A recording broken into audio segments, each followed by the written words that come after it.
Breaking News Kompas TV kembali bersama saya Cindy Permadi. Saudara, belasan orang tewas saat pemusnahan amunisi tak layak pakai di Garut, Jawa Barat pada Senin pagi.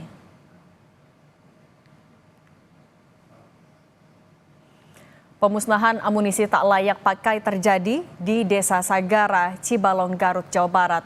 Dari rekaman video amatir terlihat ledakan terjadi sebanyak 2 kali. Ledakan terjadi pada Senin sekitar pukul 9 pagi.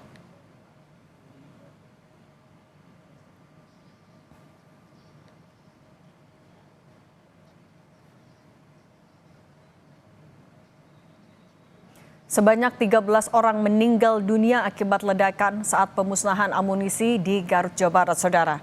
Pemusnahan amunisi kadaluarsa tersebut terjadi Senin pagi di Desa Sagara, Garut, Jawa Barat. 11 korban tewas, diantaranya Kolonel CPL Antonius Hermawan, Mayor CPL Anda Rohanda, sementara 9 orang lainnya diduga berasal dari warga sipil. Seluruh korban langsung dievakuasi ke RSUD Pamengpeuk, Garut.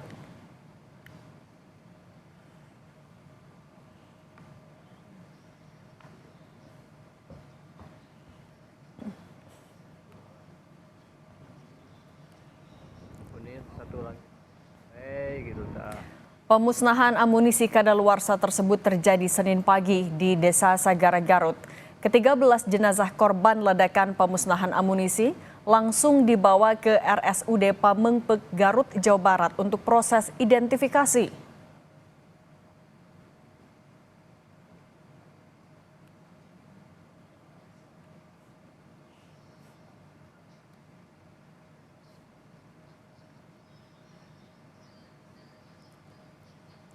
Sejumlah kantong jenazah yang berisi korban ledakan bom di Desa Sagara, Garut, Jawa Barat dibawa ke RSUD Pamengpeuk.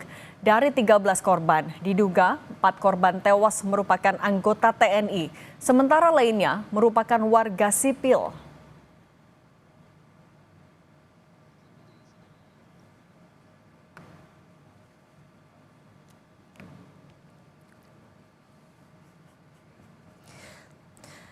Dari pernyataan Kadis Penat Brigjen Wahyu Yudayana, kejadian ini terjadi pada pukul 9.30 pada Senin 13 Mei ketika dilakukan pemusnahan amunisi akhir tidak layak pakai inventaris TNI AD di Desa Sagara, Kecamatan Cibalong, Kabupaten Garut, Jawa Barat. Kalau pernyataan dari Kadis Penat, secara prosedur sudah dilakukan pengecekan personil dan lokasi peledakan sebelum dilakukan. Insiden ledakan yang menewaskan 13 orang setidaknya terjadi di Desa Sagara, Kecamatan Cibalong, Kabupaten Garut, Jawa Barat. Peristiwa terjadi saat pemusnahan amunisi tidak layak pakai pada Senin 12 Mei 2025 pukul 9.30 pagi.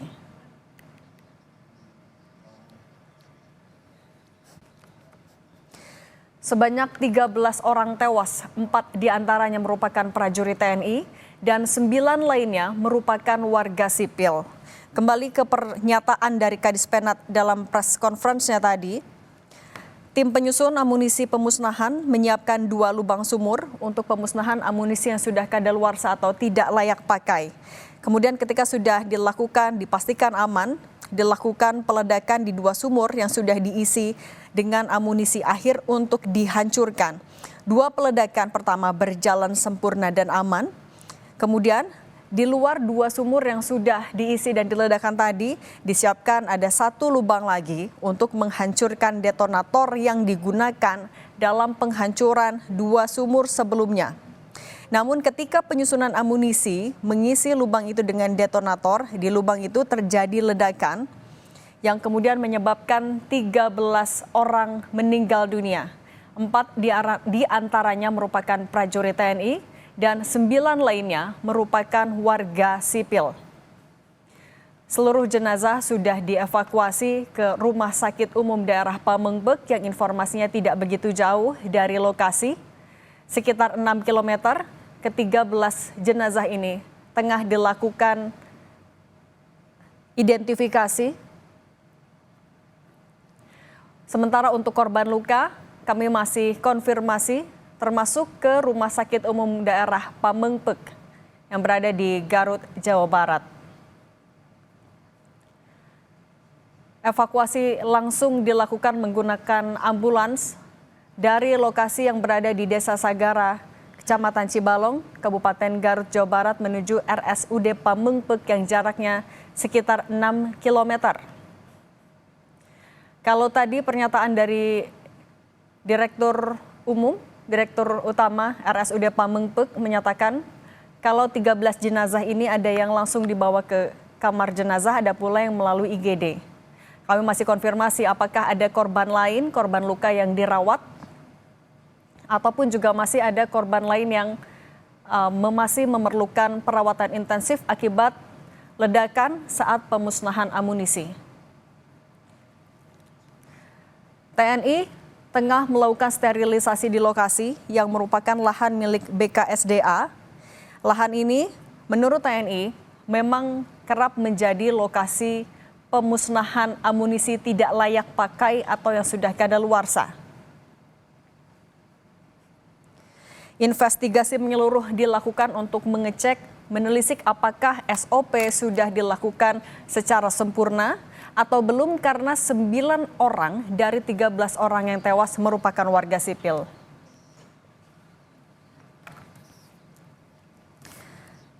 Dan bersama kami sudah terhubung Pak Anton Ali Abbas, pengamat militer. Pak Anton, selamat petang.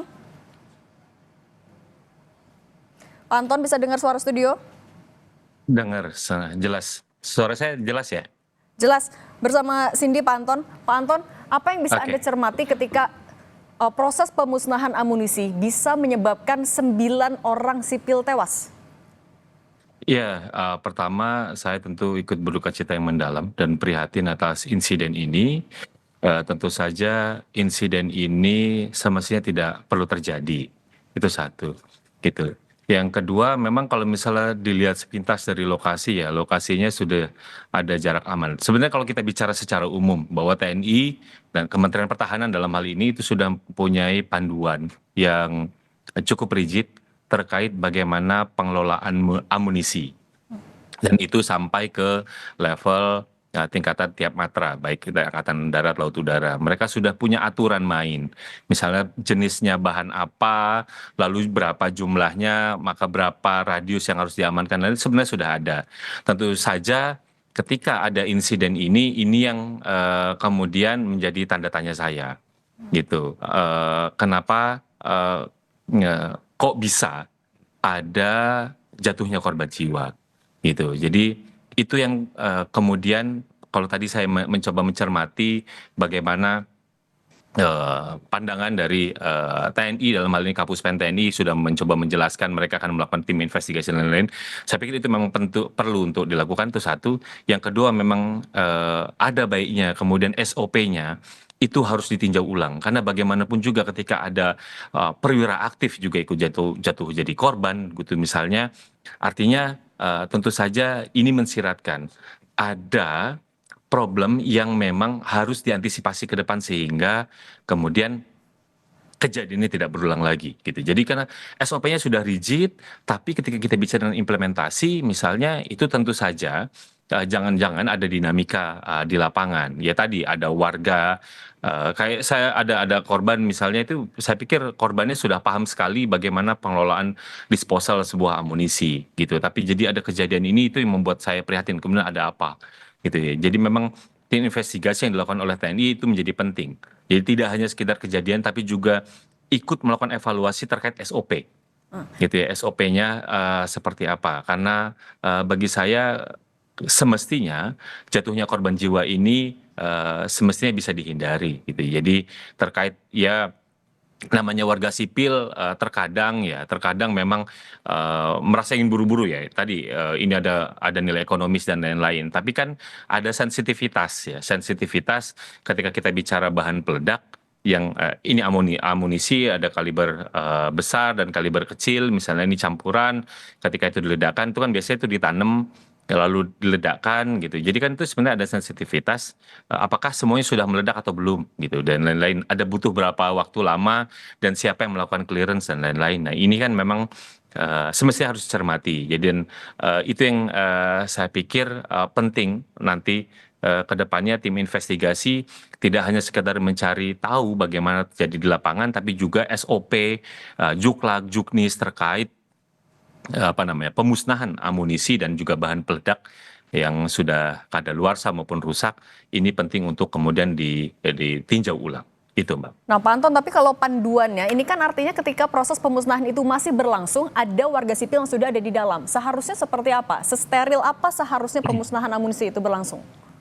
Nah, itu yang kemudian saya juga menjadi tanya-tanya, kok bisa warga sipil ini bisa masuk ke dalam gitu ya. Jadi artinya apa? Artinya kondisinya nggak terlalu steril amat atau kayak apa? Atau memang ada warga yang mencoba misalnya masuk jalan tikus karena ini karena mereka berebut ya, berebut untuk mengambil puing-puing itu. Ini yang memang bagi saya menjadi concern ketika kita melakukan pemusnahan amunisi gitu. Jadi kalau misalnya dilihat dari gambar ya, lihat itu sebenarnya ada jarak gitu. Jadi TNI itu sebenarnya sudah ada panduan, ada jarak aman. Berapa kilogram, jenisnya kayak apa, itu jarak amannya bagaimana dan lain-lain itu TNI sudah punya panduan yang cukup rigid gitu ya. Tapi tadi ada sensitivitas. Ketika sudah meledak kemudian ada yang masuk, sebenarnya siapa melakukan clearance dan lain-lain gitu ya. Ini yang apakah misalnya korban TNI itu karena mengejar warga yang ingin masuk ke dalam gitu dan lain-lain. Nah ini kan kita juga masih belum tahu karena informasinya sejauh ini masih simpang siur. Tapi bagi saya concern saya adalah ya tadi pengamanan perimeter kemudian mau nggak mau ke depan akan harus dievaluasi bagaimana gitu ya, bagaimana pengamanan perimeter itu dilakukan dan termasuk juga kemudian penentuan lokasinya. Artinya bahwa memang lokasinya ini memang harus steril, tidak hanya sekedar kita pertimbangan adalah jarak aman, jauh dan lain-lain gitu ya. Jadi bagaimana kemudian lokasi ini memang steril dari masyarakat gitu sehingga mereka memang tidak mudah untuk masuk dan lain-lain. Pak Itu. Anton, tapi kalau untuk di Juknisa sendiri, untuk menjaga steril lokasi pemusnahan, apakah harus sampai dijaga ketat oleh anggota atau bahkan harus sampai dipagari areanya? Di Juknis itu seperti apa, Pak? Enggak, kalau ini kayaknya sudah masuk di level lapangan ya, level lapangan tentu saja itu nanti beda-beda setiap ininya ya dalam praktiknya. Tapi memang semestinya memang ini kalau dari beberapa informasi yang saya dapatkan memang ini diketahui lah ini harus ada jarak aman dan lain-lain gitu. Dan lokasinya semestinya kan ini memang sudah dilakukan di lokasi yang tempat aman. Cuma memang kok bisa ada masyarakat yang masuk, nah itu yang menjadi memang tanda tanya. Bagaimana masyarakat bisa mengakses ke arah sana gitu? Apakah mereka lewat jalur tikus atau memang karena mereka sudah memang menonton dan lain-lain. Nah ini yang bagi saya ini urusannya tim investigasi nanti yang akan melakukan penyelidikan lebih lanjut, Mbak.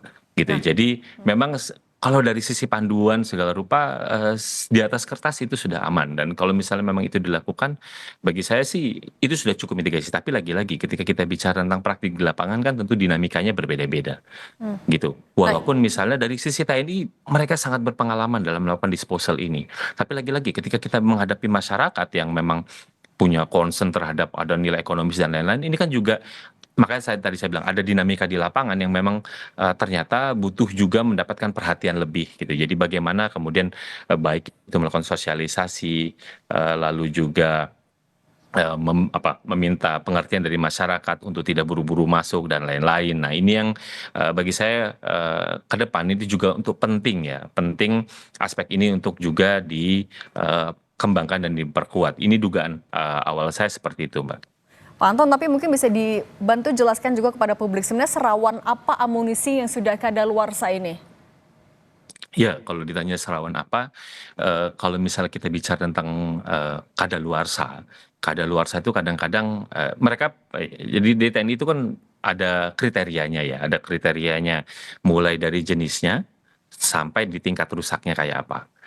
Jadi kalau udah di kategori itu, lalu nanti beratnya gitu ya, beratnya juga akan menentukan seberapa besar potensi daya rusaknya dan bagaimana kemudian kita menciptakan yang namanya tadi jarak aman gitu. Di TNI itu ada panduannya gitu. Jadi rusak ini apakah dia masih bisa diperbaiki dan lain-lain. Kalau misalnya dia tidak diperbaiki maka seperti apa, penyimpanannya kayak apa gitu dan lain-lain. Itu di TNI sudah ada detailnya gitu ya. Jadi mereka punya hitung-hitungannya, bagaimana misal nanti gudang penyimpanannya dan lain-lain. Gitu. Termasuk juga nanti kemudian ketika kita bicara tentang pemusnahannya apakah model seperti apa? Apakah model diledakkan atau model ditimbun dan lain-lain. Nah ini yang lagi-lagi tergantung dari jenis, berat, dan sejumlah spesifikasi lain yang harus dipertimbangkan gitu. Jadi biasanya kalau misal nanti dia untuk diledakkan maka itu nanti akan ada bantuan dari TNT atau dinamit gitu, dia ditanam di dalam tanah misalnya, paling minim adalah 2 meter lalu ditimbun gitu, diledakkan dari jarak jauh gitu ya. Nah itu makanya ini yang kalau dugaan awal saya ketika lihat ini, oh ini kan sudah diledakkan dari jauh, jadi kan kita bisa lihat misalnya di gambar prajurit TNI-nya sudah ada dalam jarak aman gitu. Jadi dari lokasi ledakan gitu. Nah, ini kan problemnya adalah ketika ledakan kedua gitu. Jadi ada munisi yang belum meledak gitu, yang belum meledak dan ketika munisi itu memang sudah rusak, ada kadaluarsa, memang rentan gitu ya. Ada yang rentan dengan sinar matahari dan macam-macam, sinar karena panas dan lain-lain. Jadi kita lihat lokasinya panas misalnya, jadi pemicunya menjadi rentan karena dia tidak stabil sehingga mudah kemudian terjadi ledakan. Gitu. Itu yang sebenarnya dari sisi TNI saya yakin sebenarnya prosedur sudah rigid, mereka yang melakukan juga sudah berpengalaman, tapi lagi-lagi ketika ada dinamika di lapangan, ini ada masyarakat yang ingin masuk dan lain-lain, apalagi lokasinya luas gitu ya, ada banyak yang spot-spot yang bisa jadi saja misalnya masyarakatnya entah itu bisa nyusup dan lain-lain. Nah ini yang memang dinamikanya menjadi beragam dan ini yang bagi saya penting untuk ke depan menjadi perhatian lebih bagi TNI dalam rangka pemusnahan Artinya amunisi dan bahan peledak. artinya bisa dilihat ada celah kemungkinan adanya kelalaian di kasus ini, Pak. Kalau apakah ini ada kelalaian dari SOP atau misalnya karena tadi saya bilang ini adalah dinamika di lapangan gitu, ini yang nanti akan dilakukan oleh tim investigasi gitu. Saya tentu tidak bisa mendahului, wah ini ada klien satu atau dengan lain gitu ya. Jadi karena saya yakin yang salah satu korban misalnya itu sudah berulang kali melakukan ini. Jadi dia sudah sangat paham sebenarnya dengan prosedur, dengan SOP, dengan apa yang dia lakukan. Jadi dia sangat kompeten gitu ya. Tapi tadi ketika beliau gugur, ini yang kemudian bagi saya adalah salah satu kedukaan bagi TNI ketika kehilangan prajurit yang sangat kompeten. Gitu ya. Karena itulah penting untuk kemudian kita investigasi, bukan sekedar untuk mencari siapa yang salah dan benar, bukan, tapi bagaimana kemudian kita bisa mencegah peristiwa seperti ini tidak terulang kembali. Gitu. Jadi ada yang memang ke depan harus kita perbaiki dan evaluasi. Yes. Investasi dan evaluasi.